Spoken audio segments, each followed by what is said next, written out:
Actor Jacqueline Fernandez has shared a note, "Dear Me," posted by an Instagram community run by her that has 1.18 lakh followers after she was named in a charge sheet by the Enforcement Directorate in a 200 crore extortion case linked to jailed conman Sukesh Chandrasekhar.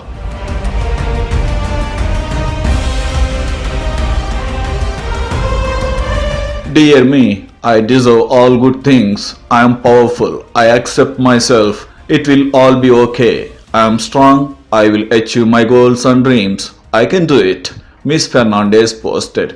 The actor has been named in a supplementary charge sheet filed in a Delhi court by the Enforcement Directorate or ED, which is probing a money trial in the extortion case linked to Chandrasekhar. Chandrasekhar was arrested by the Delhi police for allegedly extorting 215 crore from Aditi Singh and Shivendra Singh, the former promoters of pharmaceutical giant Ranbaxy. A horse worth 52 lakh rupees and a Persian cat worth 9 lakh rupees were among gifts worth 10 crore rupees given by the conman to Ms. Fernandez, Enforcement Directorate sources have said.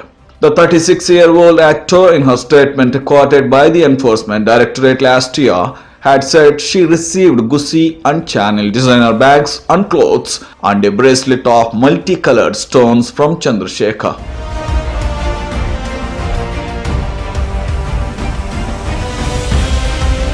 Fernandez was aware that the gifts were bought from the proceeds of extortion, probe agencies sources have said. Chandrasekhar had put Pinky Irani, his longtime associate and co-accused in this case, to deliver the gifts to her. Ms. Fernandez is a Sri Lankan national and made her debut in the Hindi film industry in 2009. A total of 8 people, including Chandrasekhar's wife Leena Maria Paul, have been arrested in the case so far.